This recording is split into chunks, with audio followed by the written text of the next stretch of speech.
మొదటి నుంచి 22 వచనాల వరకు ఈరోజు మన వాక్యాన్ని చూద్దాం.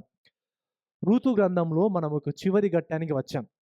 చివరి వచనాలకి, చివరి అధ్యాయానికి మనం వచ్చాం. అయితే మనకందరికీ కూడా తెలుసు ఈ రూతు గ్రంథంలో ప్రాముఖ్యమైన ముఖ్యాంశం ఏంటనంటే విమోచకుడు. విమోచకుడు అనేటువంటి ముఖ్యాంశం కొరకు ఈ యొక్క పుస్తకం అంతా కూడా మనం చూస్తుంటాం. అయితే ఈ యొక్క విమోచకుడు ఎవరు అనంటే ఈ యొక్క పుస్తకంలో సమీప బంధువుడు. ఈ సమీప బంధువుడు రూతు నయోమిని విడిపించడానికి ఆయన యోగ్యుడు. ఈ యొక్క సమీప బంధువుడు ఎవరు అంటే అల్టిమేట్‌గా బోయాజు అనే విషయాన్ని మనం చూసాం. ఈ బోయాజు ప్రభు అయిన యేసుక్రీస్తు వారి గురించి సాదృశ్యంగా ఉన్నాడు అనే విషయాన్ని కూడా మనం చూసాం. ఇంతకీ ఈ యొక్క సమీప బంధువుడు ఎవరు? ఆయన నుంచి మనం ఏం నేర్చుకోవాలి? ఈ స్టోరీలో మరి రూతు గ్రంథం యొక్క చివరి స్టోరీలో, చివరి ఘట్టంలో మనం ఏం నేర్చుకోవాలో, ఏం మార్చుకోవాలో ఈరోజు మనం వాక్య భాగంలో చూద్దాం. రూతు గ్రంథము 4వ అధ్యాయము మొదటి నుంచి 22 వచనాల వరకు ఈరోజు మనం వాక్యాన్ని ధ్యానిద్దాం. రూతు గ్రంథము 4వ అధ్యాయము మొదటి నుంచి 22 వచనాల వరకు ఈ విధంగా రాయబడి ఉంది. ఎవరైనా చదువుతారా? రూతు గ్రంథము 4వ అధ్యాయం మొదటి నుంచి 22 వచనాల వరకు. అయితే ఈ యొక్క వచన భాగాల్లో మనం గమనించినట్లయితే ఈ వచన భాగాలు, ఈ సంఘటనలు జరగకన్నా ముందు ఒకసారి ఏం జరిగిందో వెనుకకి వెళ్ళి ఆలోచిద్దాం. న్యాయాధిపతులు ఏలిన కాలంలో ఎలీమెలెకు, నయోమి వాళ్ళు ఉండేవాళ్ళు. ఆ టైంలో కరువు వచ్చినప్పుడు, బెత్లెహేములో కరువు వచ్చినప్పుడు వాళ్ళు ఏ దేశానికెళ్లారు? మోయాబు దేశానికి వెళ్ళిన తర్వాత, మోయాబు దేశంలో ఈ యొక్క ఎలీమెలెకు ఉన్నటువంటి ఇద్దరు కుమారులు వేరే అన్యురాలను వివాహం చేసుకున్న తర్వాత ఎలీమెలెకు చనిపోవడం, ఇద్దరు పిల్లలు చనిపోవడం జరుగుతుంది. ఆ సమయంలో నయోమి బెత్లెహేములో దేవుడు ఆహారాన్ని మరలా ఇస్తున్నాడు అని తెలుసుకున్న తర్వాత నయోమి మరలా తిరిగి బెత్లెహేమునకు రావాలని నిర్ణయించుకున్నప్పుడు తనతో పాటు విధవరాలుగా ఉన్నటువంటి ఓర్పా, రూతుని మరి మీరు రాకండి, మీరు ఇక్కడే ఉండండి అని చెప్పినప్పుడు మరి రూతు మాత్రం నేను నీతో పాటే వస్తాను అని నిర్ణయం చేసుకొని తనతో పాటు తిరిగి బెత్లెహేముకు వచ్చిన తర్వాత జరిగినటువంటి సందర్భాలివి. అయితే ఇప్పుడు నయోమి, రూతు వారిద్దరూ కలిసి వాళ్ళు పోషింపబడాలంటే, వారు బ్రతకాలంటే వారికి చాలా కష్టం. అందుకనే రూతు పరిగె ఏరుకోవడానికి బోయాజు యొక్క పొలంలోకి వెళ్ళి పరిగె ఏరుకోవడం అనేది మనం చూస్తూ ఉంటాం. అంత మాత్రమే కాదు, నయోమి ఈ విధంగా బ్రతకాలంటే తాను ఏ స్థితికి అంటే ఏ స్థితికి వచ్చిందంటే తన యొక్క భూమిని అమ్మడానికి కూడా ఆమె నిర్ణయం తీసుకుంది. అయితే తన భూమిని అమ్మితేనే వాళ్ళు పోషింపబడతారు. వాళ్ళ యొక్క కుటుంబం అనేది నిలబడుతుంది. అయితే ఈ యొక్క ఈ యొక్క వచన భాగాల్లో చూసినట్లయితే ఒక సమస్య చూస్తుంటాం. ఈ యొక్క నయోమి యొక్క ఆ యొక్క భూమిని అమ్మడం కష్టంగా మారిపోయింది. అదేవిధంగా నయోమి యొక్క మరి యొక్క కుటుంబము ముందుకు వెళ్ళాలంటే వారిలో మగవారు ఎవరు లేరు. నయోమికి ఇంకా పిల్లలు లేరు. మరి రూతు విధవరాలుగా ఉంది. వారి యొక్క కుటుంబము ముందుకు వెళ్ళాలంటే కూడా వాళ్ళకి ఒక పురుషుడు కావాలి. వాళ్ళ యొక్క కుటుంబంలో. ఈ యొక్క 2 సమస్యలనేది చూస్తుంటాం. అయితే మరి ఈ యొక్క వచన భాగాల్లో ఈ యొక్క 2 విషయాల గురించి మరి భూమిని కొనడం ఎవరు? కొనేది ఎవరు? మరి ఈ కుటుంబాన్ని నిలబెట్టేది ఎవరు? అనేటువంటి 2 టెన్షన్స్ అనేవి ఈ యొక్క వచన భాగాల్లో మనం చూస్తూ ఉంటాం. అయితే ఈ యొక్క వచన భాగాల్లో మనం జాగ్రత్తగా గమనించినట్లయితే 3 సంఘటనలు చూస్తుంటాం ప్రాముఖ్యంగా. ఈ వచన భాగాలంతట్లో కూడా ప్రాముఖ్యమైన అంశం ఏంటనంటే విమోచన కార్యం. విమోచన కార్యం.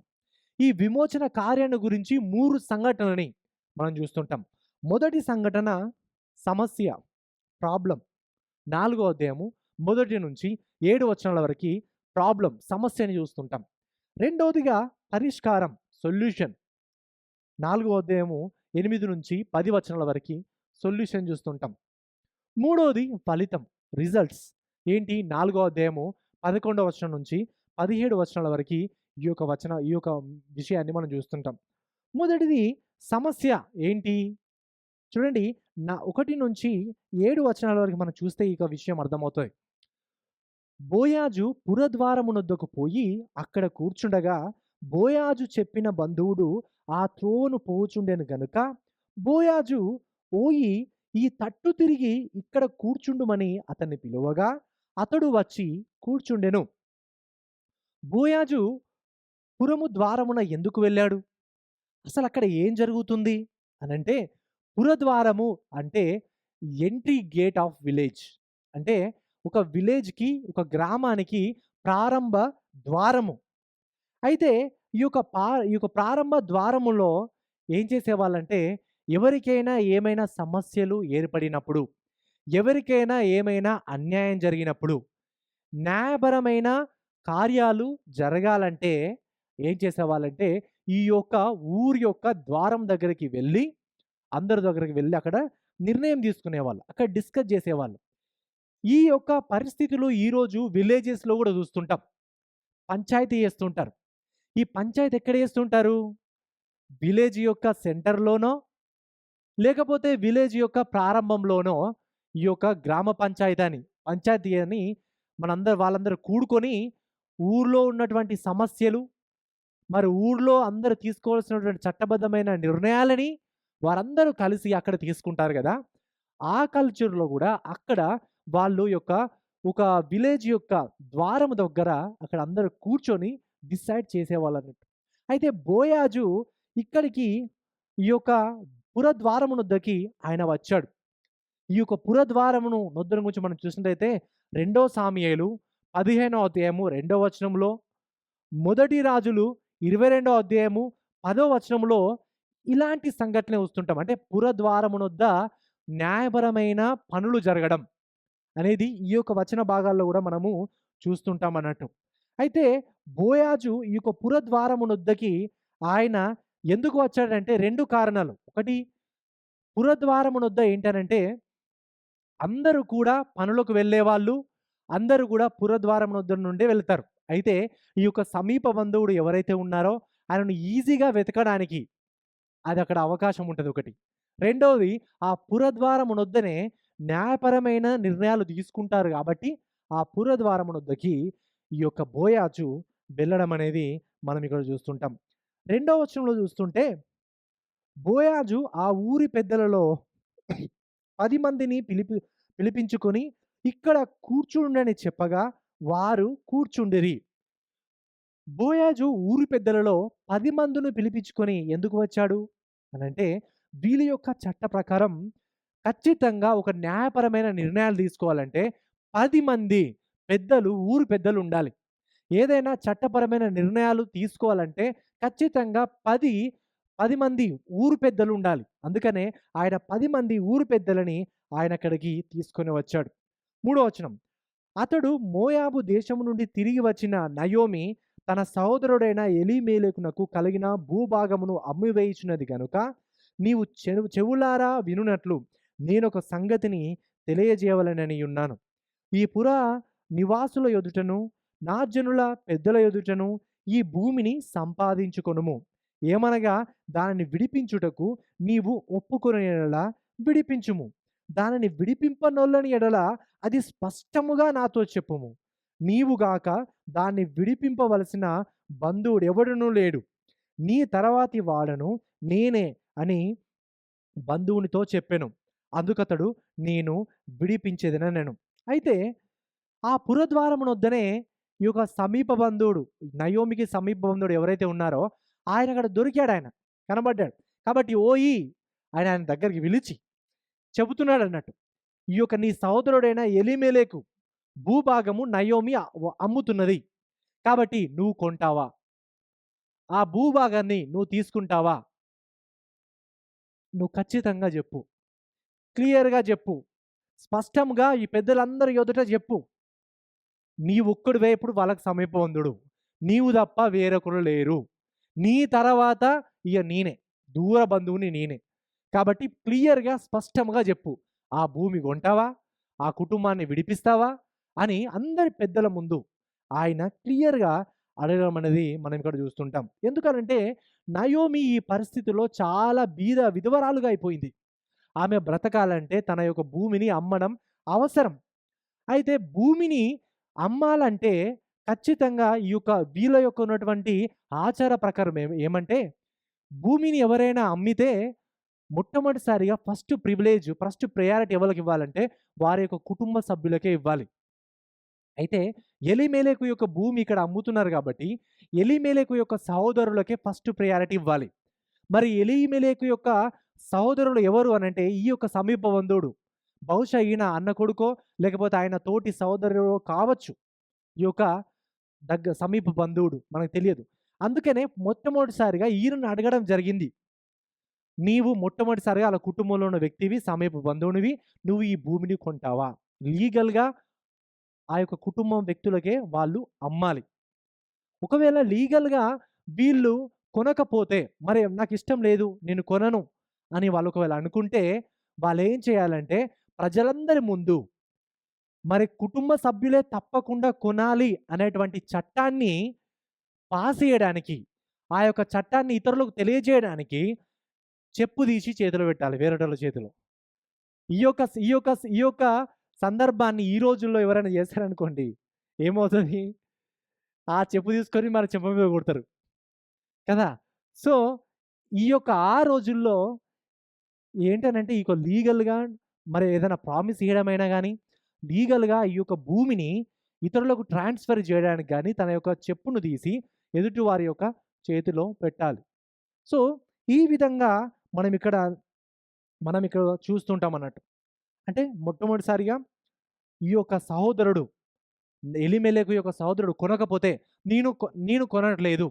కాబట్టి వేరే వాళ్ళు ఎవరైనా కొనొచ్చు అని కొనే వ్యక్తి ఆయన చెప్పు తీసి ఇస్తే లీగల్‌గా చట్ట ప్రకారంగా నేను ట్రాన్స్‌ఫర్ చేస్తున్నాను అని తెలియజేయడానికి ఈ యొక్క కార్యాన్ని చేసేవాళ్ళు. అందుకని క్లియర్‌గా అడుగుతున్నాడు. నువ్వు విడిపిస్తావా? నువ్వు కొంటావా? కొను. లేకపోతే స్పష్టంగా క్లియర్‌గా చెప్పేసేయి అని చెప్తున్నాడు. 5వ వచనంలో బోయాజు నీవు నయోమి చేతి నుండి ఆ పొలమును సంపాదించు దినమున చనిపోయిన వాని పేరిట అతని స్వాస్థ్యమును స్థిరపరచునట్లు చనిపోయిన వాని భార్య అయిన రూతు అను మోయాబీయురాలి యొద్ద నుండి దాన్ని సంపాదింపవలని చెప్పగా ఆ బంధువుడు నేను దానిని విడిపించలేను, నా స్వాస్థ్యమును పోగొట్టుకుందునేమో, నేను దాన్ని విడిపించలేను గనుక నీవే నాకు ప్రతిగా బంధువుని ధర్మము జరిగించుమని చెప్పెను. ఇశ్రాయేలీయులలో బంధు ధర్మమును గురించి గాని క్రయ విక్రములను గూర్చి గాని ప్రతి సంగతిని స్థిరపరచుటకు పూర్వమున జరిగిన మర్యాద ఏదనగా ఒకడు తన చెప్పు తీసి తన పొరుగువానికిచ్చుటయే. ఈ పని ఇశ్రాయేలీయులలో ప్రమాణముగా ఎంచబడెను. అయితే ఇంతకీ ఈ సమీప బంధువుడు ఎవరు? అంటే ఈ సమీప బంధువుడు ఎవరో మనకు తెలియదు. ఆయన పేరు గూడా మెన్షన్ జేయలేదు. ఆయన పేరు గూడా ఎందుకు ఈ యొక్క రచయిత మెన్షన్ జేయలేదంటే, ఇక్కడ విమోచకుడైన విమోచకుడు ఎవరు అనంటే, ఈ సమీప బంధువుడు గాదు. ఇక్కడ విమోచకుడు బోయాజు అని తెలియజేయడానికి, బోయాజుని హైలైట్ జేయడానికి ఆయన పేరు మెన్షన్ జేయలే. ఆయన అన్నోన్ పర్సన్ అంతే. సమీప బంధువుడు. ఆయన పేరు మనకు తెలియదు. అందుకనే రచయిత ఇంటెన్షనల్లీ ఆయన కావాలని ఆయన పేరు మెన్షన్ జేయలే. ఎందుకంటే మళ్ళీ ఈయన హైలైట్ అయితాడు. ఈయన విమోచకుడు. ఈయన కాదు విమోచకుడు. ఈ విమోచించేది ఈ బోయాజు. కాబట్టి బోయాజుని గురించి ఎక్కువగా రాయడం రెండో అధ్యాయం, మూడో అధ్యాయం బోయాజు గురించి ఎక్కువగా రాయడం అన్నది మనం ఇక్కడ చూస్తుంటాం అన్నట్టు. అయితే ఈ యొక్క సమీప బంధువుడు మరి ఆయన పేరు మనకు తెలియదు. కానీ బహుశా ఈయన ఎలీమెలెకు సహోదరుడై ఉండొచ్చు అనే విషయాన్ని మనం చూస్తుంటాం. అయితే ఇక్కడ సమీప బంధువుడు బోయాజు. కానీ ఈ బోయాజు ఎవరికి సాదృశ్యంగా ఉన్నాడంటే ప్రభువు అయిన యేసుక్రీస్తుకు సాదృశ్యంగా ఉన్నాడు. ఈ యొక్క సమీప బంధువుడైన బోయాజు రూతును, నయోమిని విడిపించగలేవాడు ఈ సమీప బంధువుడు. కానీ సమీప బంధువుడైన ప్రభు అయిన యేసుక్రీస్తు వారు ప్రపంచంలో ఉన్నటువంటి మనందరినీ కూడా మన పాపం నుండి విమోచించేవాడు ఈ యొక్క అతి గొప్ప సమీప బంధువుడు. అందుకనే ఈ యొక్క సమీప బంధువుడు అనే యొక్క పదం అనేది ప్రభు అయిన యేసుక్రీస్తు వారి గురించి తెలియజేస్తూ ఉంటుంది ప్రియులరా. అయితే మొదటిగా మనం చూసినట్లయితే ఈ యొక్క సమీప బంధువుడు నయోమి యొక్క భూ భూమిని కొనాలి. అంటే మరి ఎలీమెలెకు మహులోను యొక్క భూమిని కొనాలి అనంటే, ఓహ్! కొనడమే గదా! నేను ఈజీగా కొనేస్తానులే అనన్నాడు. కొనేస్తాను, విడిపించేస్తాను అనన్నాడు.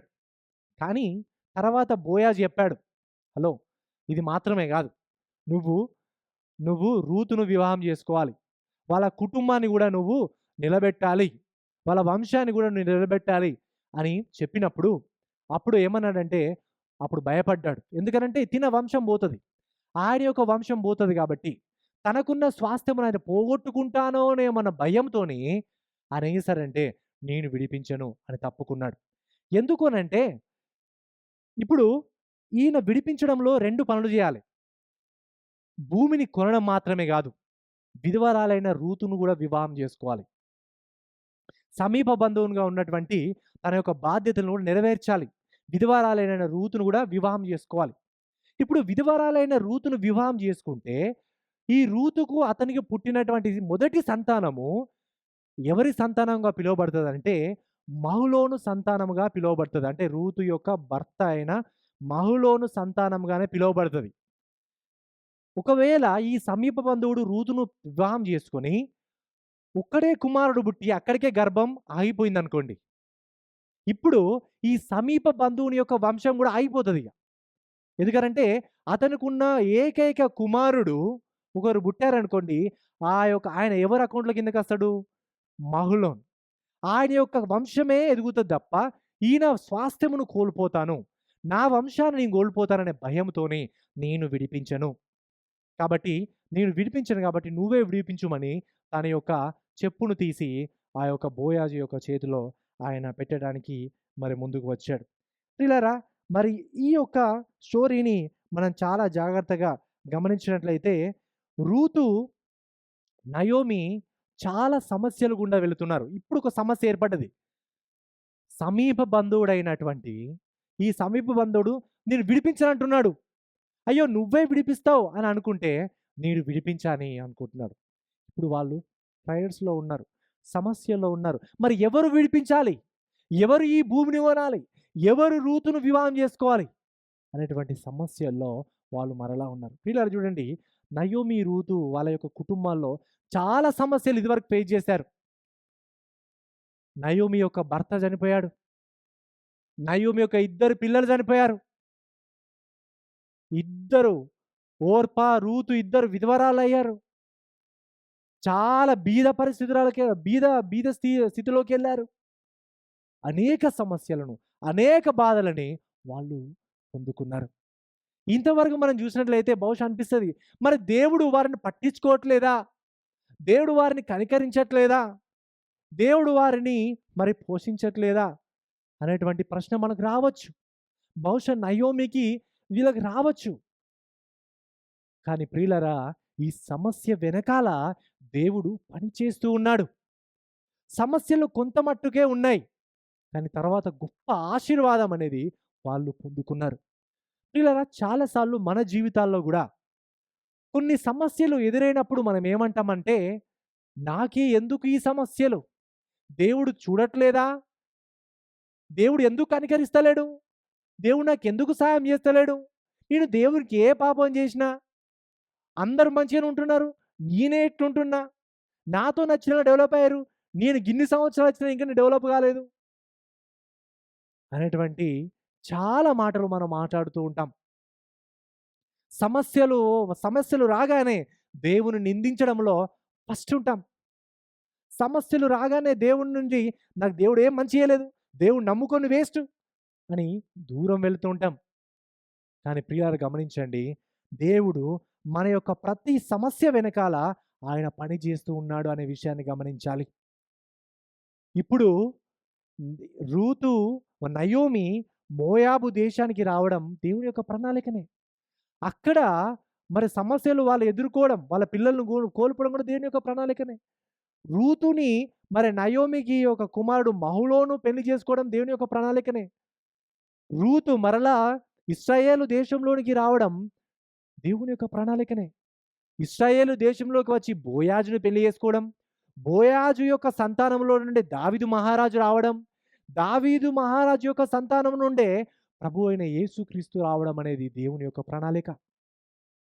చూడండి, మరి రూతు యొక్క వంశావళి నుండి ప్రభు అయిన యేసుక్రీస్తు వచ్చారంటే అంతకన్నా గొప్ప ఆశీర్వాదం అనేది ఉంటదా? అంతకన్నా గొప్ప దీవెన అనేది ఉంటదా? ఉండదు. అంత గొప్ప దీవెన ముందు, అంత గొప్ప ఆశీర్వాదం ముందు టెంపరరీగా వీళ్ళు ఎదుర్కొన్నటువంటి సమస్యలు సమస్యలా? వాళ్ళు పొందుకున్న బాధలు బాధలా? కాదు. ప్రియులారా, మన జీవితాల్లో గూడా కొన్నిసార్లు దేవుడు మనల్ని సమస్యలు గుండా తీసుకెళ్తున్నప్పుడు మనం ఒకటి గమనించాలి. జరిగే ప్రతీదీ మన మంచి కోసమే జరుగుతది. మన క్షేమాభివృద్ధి కొరకే జరుగుతది. దేవుని యొక్క మహిమ కొరకే జరుగుతది. కాబట్టి నిరుత్సాహపడొద్దు. దేవుడి నుంచి దూరంగా వెళ్ళొద్దు. ఒక రాతిని శిల్పి చెక్కుతున్నప్పుడు ఎన్నో ఉలి దెబ్బలు తింటది రాతి. ఆ యొక్క రాయి తిని మంచి విగ్రహంగా తయారవుతది. ఇనుప పనిముట్లు కొలిమిలో బాగా కాల్చబడి, సుత్తెతో బాగా కొట్టబడితేనే అవి పదునుగా తయారవుతాయి. ప్రియులారా, మన విశ్వాసం కూడా, మన విశ్వాసమునకు కలుగు శోధనలు గూడా అలానే ఉంటాయి. మన విశ్వాసాన్ని బలపరచడానికి గూడా అలాంటి శోధనలు, అలాంటి సమస్యలు మనకు వస్తాయి. అన్నీ బాగా ఉన్నప్పుడు మనం దేవుణ్ణి మర్చిపోతాం.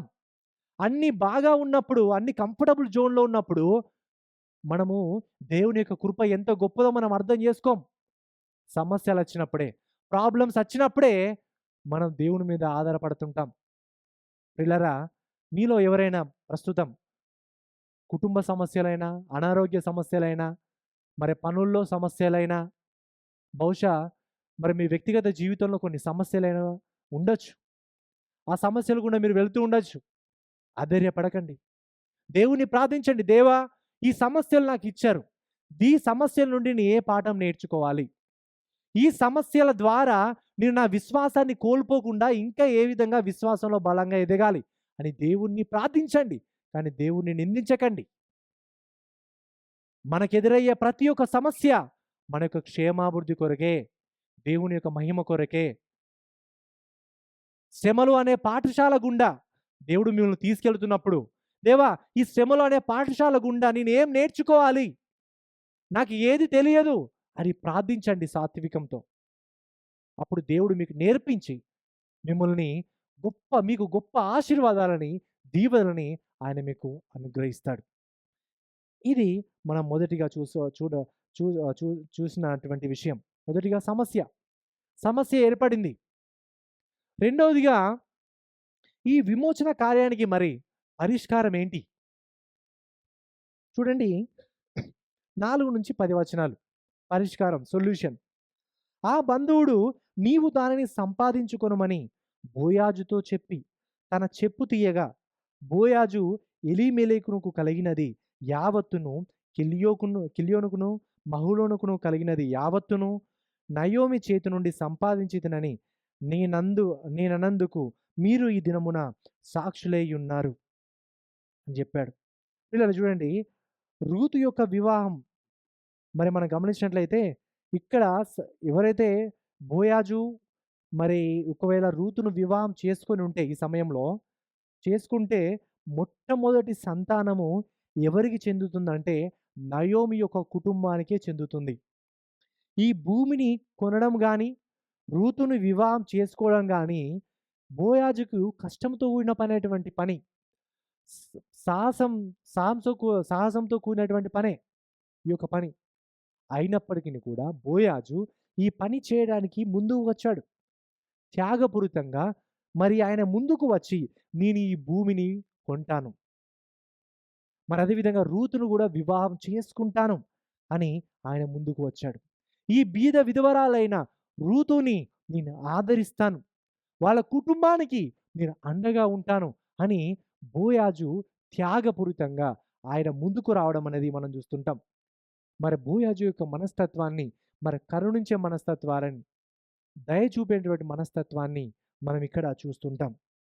ప్రియులారా, నిజంగా మనము అవసరతలో ఉన్న వారిని ఆదుకోవడంలో మనం ఏ విధంగా ఉన్నాం? బోయాజు మరి చూసినట్లయితే వాళ్ళు డెస్పరేట్ నీడ్‌లో ఉన్నారు. నయోమి, రూతు వాళ్ళు. మరి సమీప బంధువుడు ఆయన ముందుకు రాలే వాళ్ళకి సాయం జేయడానికి. ఆ అవసరతలో వాళ్ళ నుంచి బయటకి తీసుకురావడానికి ఆయన ముందుకు రాలే. కానీ బోయాజు ముందుకు వచ్చాడు. త్యాగపూరితంగా ముందుకు వచ్చి సాయం చేశాడు. ప్రియులారా మనం ఒకసారి గమనించుకున్నట్లయితే మరి మనము అవసరతలో ఉన్న వారికి ఎవరైనా మనం సహకరిస్తున్నామా? అవసరతలో ఎవరైనా తినడానికి అన్నం లేని వారికి, భారతదేశానికి వెళ్ళడానికి టికెట్ కొనడానికి డబ్బులు లేని వారికి, ఉద్యోగం లేక అటు ఇటు తిరుగుతున్న వాళ్ళకి, కనీస అవసరాలు తీర్చుకోవడానికి ఇక్కడ మరి వీసా లేక పాస్‌పోర్ట్ ఏమో ప్రాబ్లమ్ అయ్యి ఏర్పడుతున్న వాళ్ళకి, ఇక్కడ ఉంటున్న వాళ్ళకి, కుటుంబానికి దూరంగా ఉండి ఒంటరిగా ఫీల్ అవుతున్న వాళ్ళకి, అనారోగ్య సమస్యలో బాధపడుతున్న వారికి, కుటుంబ సమస్యలతో బాధపడుతున్న వారికి మనం ఏదైనా సహాయం చేస్తున్నామా? ఎదుటివారి అవసరతలో ఉన్నారని తెలుసుకున్న మనం అవసరతలో వారికి తోడుగా ఉంటున్నామా అనేది ఒక్కసారి మనం పరీక్షించుకోవాలి. చాలాసార్లు ఎదుటివారిలో అవసరతలో ఉన్నారని తెలిసినా మనకెందుకులే నేనొక్కడినే ఉన్నానా సాయం జేయడానికి అని వెనుకాడుతుంటాం. ఎందుకు సాయం జేయాలి? నా డబ్బులు పోతాయి అనుకుంటాం. నేనెందుకు సాయం జేయలే? నా యొక్క సమయం పోతది అని అనుకుంటాం. చాలా సార్లు సహాయం జేయడానికి మనం ముందుకు రాం. కానీ ప్రియులారా, మీ తోటి సోదరులలో ఎవరికైనా ఒక్కరికి మీరు సాయం జేస్తే ఆ దేవునికి మీరు సాయం జేసినట్టే. మీరు దేవునికి సేవ జేయాలనుకుంటే మీరు చేయాల్సిందేంటి తెలుసా? అవసరతలో ఉన్నటువంటి మీ తోటి సోదరుల్ని ఆదరించండి. అవసరతలో ఉన్నటువంటి మీ తోటి సోదరులకి సహాయం జేయండి. తద్వారా మీరు దేవుణ్ణి సేవించిన వారవుతారు. నేను సాయం జేస్తే డబ్బులు పోతాయనో, నేను సాయం చేస్తే నా సమయం పోతదోనో, నేనొక్కడినే ఉన్నానని అనుకోకండి.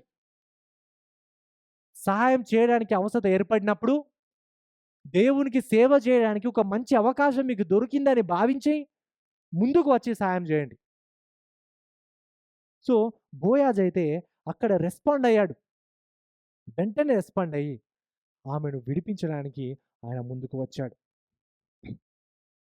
10వ వచనంలో చూస్తే 10వ వచనంలో చూస్తే బోయాజు, రూతు యొక్క వివాహం అయిపోయింది. కొన్ని వివాహ ప్రమాణాలతోనే వారి యొక్క వివాహం అనేది అయిపోయింది. చాలా సింపుల్‌గా, షార్ట్‌గా అయిపోయింది. 10వ వచనంలో మరియు చనిపోయిన వాని పేరిట అతని స్వాస్థ్యమును స్థిరపరచునట్లును, చనిపోయిన వాని పేరు అతని సహోదరులో నుండియు, అతని స్థలము యొక్క ద్వారము నుండియు కొట్టివేయబడక ఉండునట్లును, నేను మహులోను భార్య అయిన రూతును మోయాబీయురాలిని సంపాదించుకొని పెళ్లి చేసుకొనుచున్నాను. దీనికి మీరు ఈ దినమున సాక్షులై ఉన్నారని పెద్దలతోనూ ప్రజలతోనూ చెప్పాను.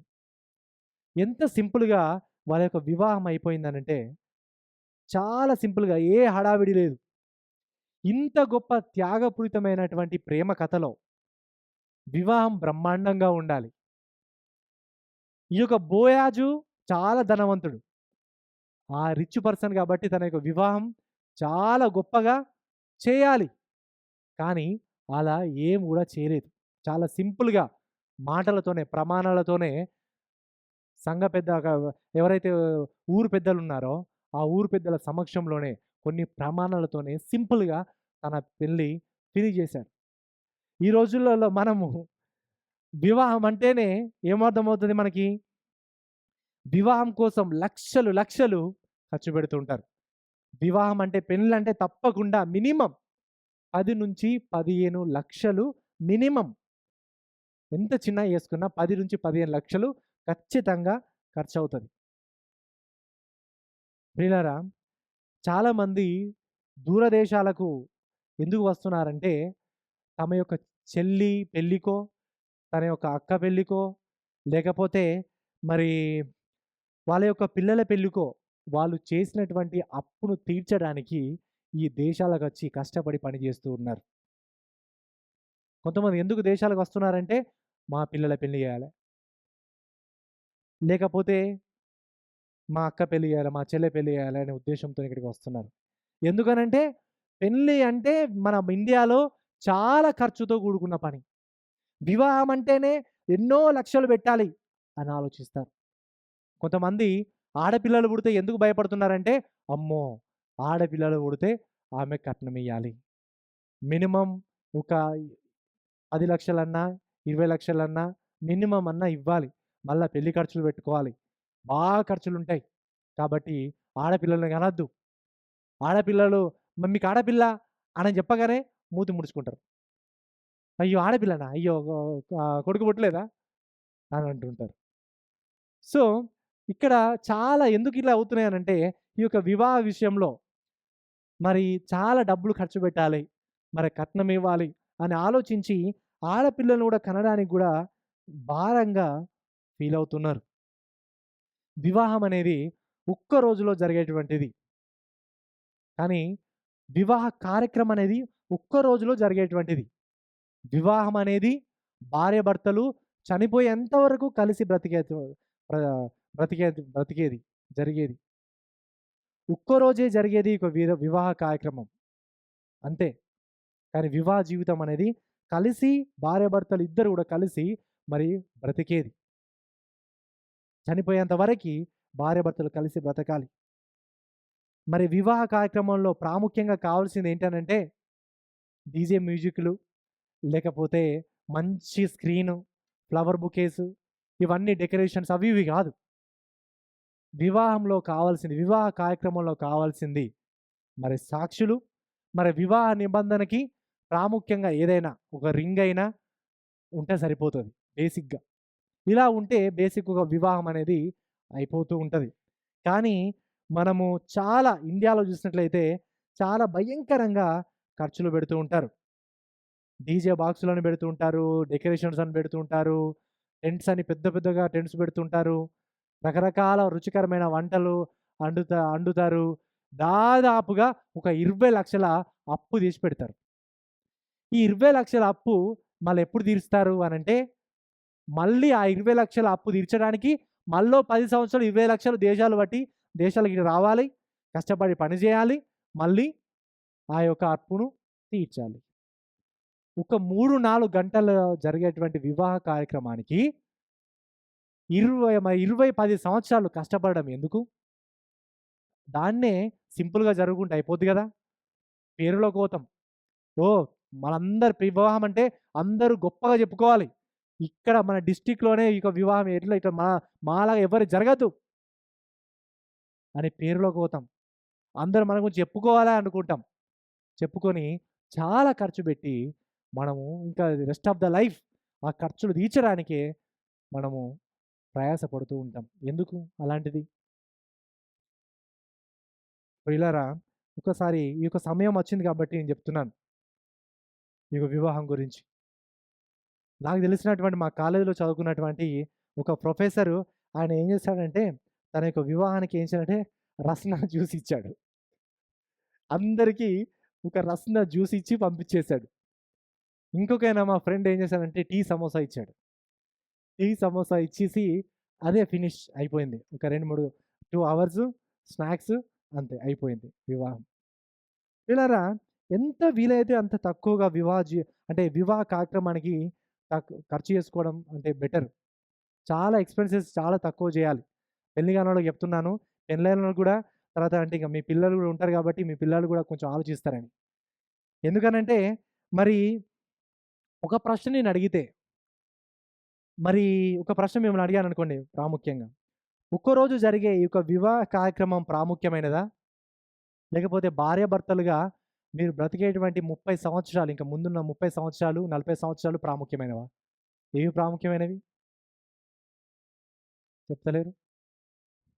30, 40 సంవత్సరాలు ఇంక ముందున్నవి చాలా ప్రాముఖ్యం గదా! కాబట్టి ఆ 30, 40 సంవత్సరాల కోసం మనం ఆలోచించాలె. ముందే పెద్దగా ఖర్చు చేసి లక్షలు, లక్షలు అప్పులు తీసుకొచ్చి మనం పెట్టామనుకోండి, అది మన జీవితాంతం గూడా అంటే మనం 30 సంవత్సరాలు దాన్ని తీర్చడానికే కష్టపడుతూ ఉంటాం. కాబట్టి చాలా సింపుల్‌గా వీలైనంత తక్కువగా చేసుకోవడం చాలా బెటర్. మా వివాహంలో గూడా వీలైనంత తక్కువగా చేయడానికి ప్రయత్నించాం ఖర్చులు. మరి మీ యొక్క ప్రేమను బట్టి మీరు మాకు మా వివాహానికి స్పాన్సర్ చేశారు. సో, దాన్ని బట్టి కొంచెం బెటర్‌గా జరిగింది. ఆ ఫుడ్ అయినా కొంచెమైనా పెట్టడానికి మేము అట్లా చేయగలిగాం. ఇండియాలోనైతే ఏం చేయలేదు ఇదివరకు మా వివాహ కార్యక్రమం. సో, వీలైనంత తక్కువగా వివాహ కార్యక్రమాన్ని చేసుకొని, ఇంకా ముందు కలిసి అంటే దేవుడిచ్చినటువంటి ధనాన్ని వైస్‌గా ఉపయోగించుకోవడం అనేది చాలా చేయాల్సినటువంటి మంచి పని. ఈ మాటలు చెప్తున్నాడు నరేష్ చాలా బాధపడుతున్నాడు. సో, ఆహ్, అయితే ఎవరైనా పెళ్లి గాని వారు ఇక్కడ ఉన్న వాళ్ళు ఎవరైతే ఉన్నారో, మీరు చాలా జాగ్రత్తగా మరి మీరు ఎన్ని ప్లాన్స్ చేసుకున్నారో ఇంతవరకే. కానీ చాలా జాగ్రత్తగా ఆలోచించి డబ్బుని ఎక్కువ ఖర్చు పెట్టకుండా మీ యొక్క మ్యారేజ్ లైఫ్ కోసం మీరు పెట్టండి. బోయాజు మంచి ఎగ్జాంపుల్ పెట్టాడు. జస్ట్ ప్రమాణాలే పెద్దలున్నారు. ఒక 2, 3 ప్రమాణాలు చేశాడు. ఖలాస్ అయిపోయింది వివాహం. అక్కడే ఇలా ఫినిష్ చేశాడు. సో, అంత సింపుల్‌గా చేసుకోవడం బెటర్. ఇది మనం వివాహ జీవితంలో ఇక్కడ ఇక్కడ విమోచన కార్యానికి పరిష్కారం ఏం జరిగింది? ఆ సమీప బంధువుడు విడిపించనన్నాడు. కాబట్టి అక్కడ సమస్య ఏర్పడ్డది. కాబట్టి ఇప్పుడు పరిష్కారం ఏమైంది? బోయాజు నేను విడిపిస్తానన్నాడు. పరిష్కారం దొరికింది. మరి ఇప్పుడు పరిష్కారం దొరికింది గదా! మరి ఫలితం ఏంటి? అంటే విమోచనకి ఫలితం ఏంటి? ఇప్పుడంటే చూస్తాం మనం. 11-17 వచనాల వరకి. ఈ విధంగా ఉంది. అందుకు పురద్వారము నుండిన ప్రజలందరును, పెద్దలను మేము సాక్షులము. యెహోవా ఈ ఇంటికి వచ్చిన ఆ స్త్రీని ఇశ్రాయేలు వంశమును వర్ధిల్లజేసిన రాహేలును పోలిన దానిగాను, లేయాను పోలిన దానిగాను చేయునుగాక. ఎఫ్రాతాలో నీవు క్షేమాభివృద్ధి కలిగిన వాడవై బెత్లెహేములో నీవు ఖ్యాతి నొందుదువుగాక. యెహోవా ఈ యవనురాలి వలన నీవు దయచేయు సంతానమును నీ కుటుంబమును తామారు యూదాకును కనిన పెరెస్సు కుటుంబము వలె నుండునుగాక అనిరి. కాబట్టి బోయాజు రూతును పెళ్లి చేసుకుని ఆమె యొద్దకు పోయినప్పుడు యెహోవా ఆమె గర్భవతి అగునట్లు అనుగ్రహించను గనుక ఆమె కుమారుని కనెను. అప్పుడు స్త్రీలు ఈ దినమున నీకు బంధువుడు లేకుండా చేయని యెహోవా స్తుతి నొందునుగాక. ఆయన నామము ఇశ్రాయేలులో ప్రకటింపబడునుగాక. నిన్ను ప్రేమించి 7 కుమారుల కంటే నీకెక్కువగానున్న నీ కోడలు ఇతనిని కనెను. ఇతడు నీ ప్రాణము నోదార్చి ముసలితనమున నీకు పోషకుడగునని నయోమితో చెప్పెను. అప్పుడు నయోమి ఆ బిడ్డను తీసుకొని కాగుటనుంచుకొని వానికి దాదిగా నుండెను. ఆమె పొరుగు స్త్రీలు నయోమి కొరకు కుమారుడు పుట్టెనని చెప్పి అతనికి ఓబేదను పేరు పెట్టిరి. అతడు దావీదునకు తండ్రి అయిన యెషయి యొక్క తండ్రి. ప్రియులారా మరి ఫలితం ఏంది ఈ విమోచనకి? అంటే 2 ఫలితాలు. ఒక ఫలితం ఏంటనంటే పెద్దలు బోయాజును, రూతును దీవించారు. చాలా గొప్పగా దీవించారు. బోయాజు రూతును వివాహం చేసుకుంటానని చెప్పిన వెంటనే ఈ ప్రజలందరూ గూడా ఎంతో సంతోషంతో ఆయనను దీవించారు. ఏమని దీవించారు అనంటే మరి అక్కడున్న వారందరూ గూడా ఎఫ్రాతాలో నీవు క్షేమాభివృద్ధి కలిగిన వాడవై బెత్లెహేములో నీవు ఖ్యాతి నొందుదువుగాక. యెహోవా నీ యవనురాలి వలన నీకు దయచేయు సంతానము నీ కుటుంబమును తామారు యూదాకు కనిన పెరెస్సు కుటుంబం వలన నుండుగాక అని చాలా గొప్పగా వారిని దీవించడం అనేది మనం ఇక్కడ చూస్తుంటాం ప్రియులారా. ఇక్కడ ఈ సంతానాభివృద్ధి మరి రాహేలు లేయా వలె ఉండునుగాక, వారిని పోలేదానిగా ఉండునుగాక అంటే అర్థమేంటి అనంటే ఇశ్రాయేలీయులకి ప్రధానంగా మరి సంతానం కలగడానికి అంటే ఇశ్రాయేలు జనాంగం పెరగడానికి ప్రధానంగా మొట్టమొదటి కారకులు ఎవరంటే ఈ యొక్క రాహేలు లేయా. అంటే చెప్పాలంటే ఇశ్రాయేలీయులకు వీళ్ళు అమ్మ లాంటి వాళ్ళన్నట్టు. కాబట్టి వారి వలె మీ సంతానాభివృద్ధి నుండునుగాక అని వీరిని దీవించడం అనేది మనం ఇక్కడ చూస్తుంటాం. 12వ వచనంలో నీ కుటుంబము తామారు యూదాకు వారిని పోలిన వాళ్ళనిగా ఉండనంటే ఈ యొక్క తామారు యూదా ఇక పెరెస్సు కుటుంబం వలె నుండునుగాక అని వారిని ఆశీర్వదించారు. అయితే తామారు ఇంతకు ఎవరు అనంటే ఆమె అన్యురాలు. రూతు వలనే ఆమె కూడా అన్యురాలు. కాబట్టి ఆమె ఏ విధంగానైతే సంతానాభివృద్ధి ద్వారా దీవించబడిందో మరి నువ్వు కూడా ఆ విధంగా దీవించబడుదువుగాక. అంటే ఆమె కూడా అన్యురాలే, నువ్వు కూడా అన్యురాలువే, కానీ దేవుడు నిన్ను దీవించునుగాక అనే విషయాన్ని వారు తెలియజేశారు. ఇది మొదటి ఫలితం. రెండో ఫలితం ఏంటనంటే బోయాజు రూతులకి దేవుడు సంతానాన్ని అనుగ్రహించాడు. సంతానాభివృద్ధిని ఆయన అనుగ్రహించాడు. 13-17 వచనంలో చూస్తుంటాం. 13లో కాబట్టి బోయాజు రూతును పెళ్లి చేసుకొని ఆమె యొద్దకు పోయినప్పుడు యెహోవా ఆమె గర్భవతి అగునట్లు అనుగ్రహించెను గనుక ఆమె కుమారుణ్ణి కనెను. ఇక్కడ రూతు మహులోను వివాహం చేసుకొని 10 సంవత్సరాలు బ్రతికారు కలిసి. కానీ వారికి సంతానాభివృద్ధి కలగలే. దేవుడు వారి గర్భాన్ని మూసాడు. ఎందుకు తెలుసా? ఇంటెన్షనల్లీ. దేవుడు కావాలనే మహులోను, అదేవిధంగా రూతుకి గర్భాన్ని దయచేయలేడు. అప్పుడు వాళ్ళ గర్భాన్ని మూసాడు. కానీ ఇక్కడ స్పెసిఫిక్‌గా ఆయన గర్భాన్ని దయచేశాడు. గర్భవతి అగునట్లు అనుగ్రహించునుగాక ప్రార్థన చేశారు. అంటే స్పెసిఫిక్‌గా ఇక్కడ గర్భాన్ని ఎందుకు తెరిచాడంటే దేవుడు, బోయాజు, రూతుల ద్వారా మరి దావీదు మహారాజు యొక్క సంతానం రావాలని నిశ్చయించాడు కాబట్టి, ఈ విధంగా ఆ యొక్క మహులోను మరి రూతు అప్పుడు గర్భాన్ని మూసాడు. కానీ ఇప్పుడు బోయాజు, రూతు యొక్క గర్భాన్ని ఆయన తెరిచాడు. 14వ వచనం చూడండి. అప్పుడు స్త్రీలు ఈ దినమున నీకు బంధువుడు లేకుండా చేయని యెహోవా స్తుతినొందును గాక. ఆయన నామము ఇశ్రాయేలులో ప్రకటింపబడును గాక అని వారు కూడా అక్కడ గొప్పగా చేశారు. దేవుని స్తుతించారు. వారిని ఇంకా గొప్పగా ఎంకరేజ్ చేశారు. అప్పుడు నయోమి 16వ వచనంలో 15వ వచనంలో నిన్ను ప్రేమించి 7 కుమారుల కంటే నీకెక్కువగానున్న నీ కోడలు ఇతనిని కనెను. అయితే ఆ కల్చర్‌లో 7 కుమారుల కంటే అంటే అర్థమేంటి? 7 అనే పదానికి 7 అనే పదము సంపూర్ణతకు సాదృశ్యం. 7 is the number of perfection.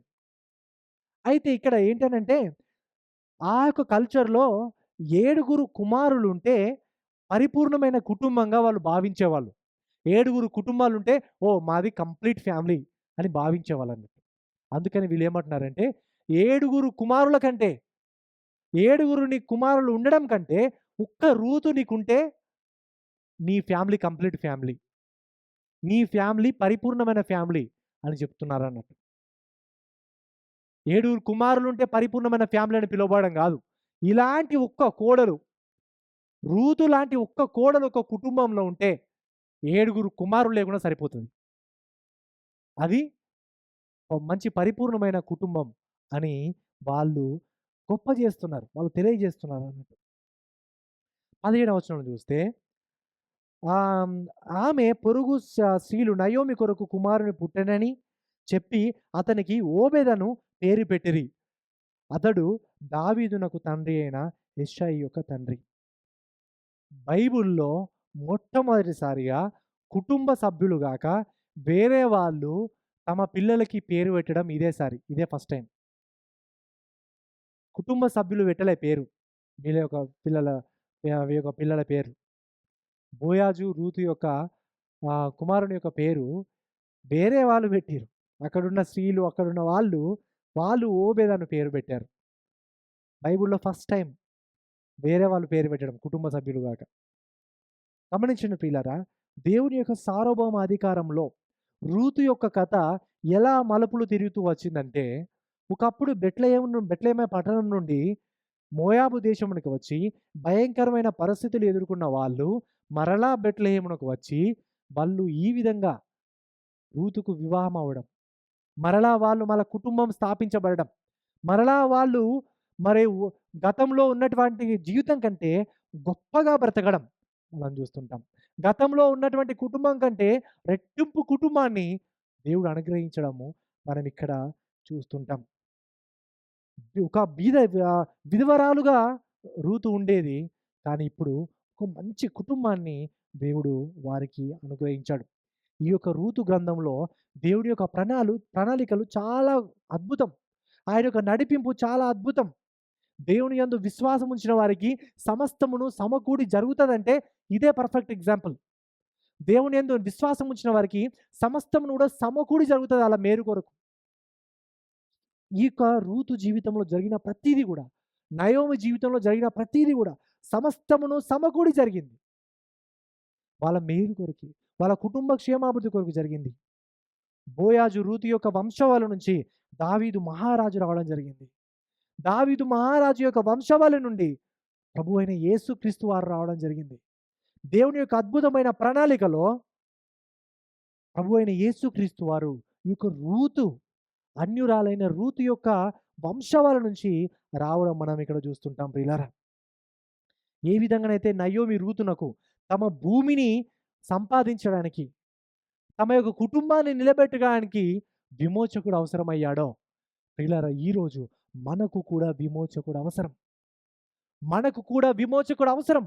మనకు విమోచకుడు ఎందుకు అవసరం? ఎలా అవసరం అనంటే, ప్రియులారా వాక్యం చెబుతుంది, ఏ భేదం లేదు. అందరూ పాపం చేసి దేవుడు అనుగ్రహించే మహిమను పొందలేకపోతున్నారు. అందరూ నిత్య నరకానికి వెళ్ళే ప్రమాదకరమైన పరిస్థితిలో ఉన్నారు. ప్రియులారా మనం బ్రతికున్నప్పుడు మన పాపాలు క్షమించబడకపోతే, మనం బ్రతికున్నప్పుడు మనం పరిశుద్ధులుగా నీతిమంతులుగా తీర్చబడకపోతే, మనం నిత్య నరకానికి వెళ్ళే భయంకరమైన పరిస్థితి మనకందరికి ఉన్నది. మనకు విమోచకుడు అవసరం. మన పాపాల నుంచి మనల్ని మనం విమోచించుకోలేం. మన పాపాల నుంచి మనం దేవునికి ఎంత ధనం ఇచ్చినా, ఎంత ధాన్యం ఇచ్చినా పాపాలు పోవు. జంతువులను బలి ఇచ్చినా పాపాలు పోవు. దాన ధర్మాలు చేసినా, ఎన్నో మరి అనాథాశ్రమాలు స్థాపించినా కూడా మన పాపాలు పోవు. మనం ఏమి చేసినా, ఎన్ని చేసినా మన పాపాల నుండి మనము విడిపించుకోలేం. విమోచన మనం పొందుకోలేం. ఇది మనతో అసాధ్యం కాబట్టే మన యొక్క సమీప బంధువుడైన, విమోచకుడైన ప్రభువు అయిన యేసుక్రీస్తు వారే, ఆ దేవాతి దేవుడే ఈ భూమి మీదికి వచ్చాడు. ఈ భూమి మీదికి వచ్చి ప్రియులారా మనందరి పాపాలని తన మీద వేసుకొని ఒక గొర్రె పిల్లగా ఆయన కలువరి శిలువలోకి వెళ్ళి, గొర్రె పిల్లగా ఆయన మనందరి కొరకు ఆయన మరణించాడు. తన యొక్క అమూల్యమైన రక్తంలో మన పాపాలని కూడా కడిగాడు. ఎంతమంది అయితే ప్రభు అయిన యేసుక్రీస్తు వారి నిజమైన దేవుడు, ఆయన నా కొరకు చనిపోయాడు, ఆయన నా స్థానంలో చనిపోయాడు అని ఎంతమంది అయితే విశ్వాసం ఉంచుతారో వాళ్ళందరికీ కూడా దేవుని పిల్లల అవుటకు దేవుడు అధికారం అనుగ్రహించాడు. పిల్లరా ఈ భూమిపై మనము ఎప్పుడు నిత్యం ఉండడానికి రాలేదు. ఈ భూమిపై ఉన్న జీవితం అంతా కూడా కేవలము క్షణకాలం మట్టిదే. ఈ మన జీవితం ఈ భూమి పైన నీటి ఆవిరి వంటిది, అడవి పువ్వు వంటిది. నీటి ఆవిరి ఇంతలో కనబడి అంతలో మాయమవుతుంది. అడవి పువ్వు ఇంతలో వికసించి అంతలో వాడిపోతుంది. మన జీవితం కూడా అలాంటిదే ప్రియులారా. మనం ఎప్పుడు మరణిస్తామో మనకు తెలియదు. ఎప్పుడు మనకి ఏం జరుగుతుందో మనకు తెలియదు. ప్రియులారా నిజముగా ఎప్పుడు మరణిస్తామో తెలియని ఒక జీవితం మనది. మన జీవిత కాలం ఎంత వ్యవధి అంటే ఒక నిమిషం, ఒక క్షణం. రేపు బ్రతుకుతాం అనే కాన్ఫిడెంట్ మనకు లేదు. ప్రియులారా ఈ యొక్క క్షణకాలమైన జీవితంలో మీరు ప్రభు అయిన యేసుక్రీస్తు యందు విశ్వాసం ఉంచితే నిత్యత్వం వెళ్ళడానికి మీకు అవకాశం ఉన్నది.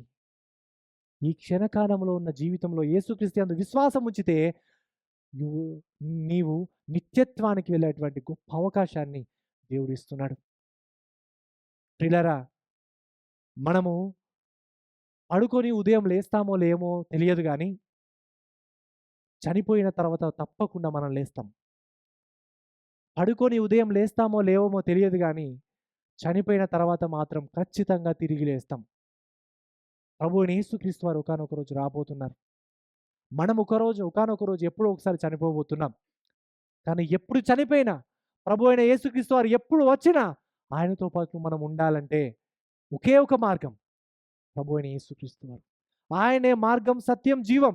ఆయన ద్వారా తప్ప ఎవరు కూడా పరలోక రాజ్యం వెళ్ళలేరు.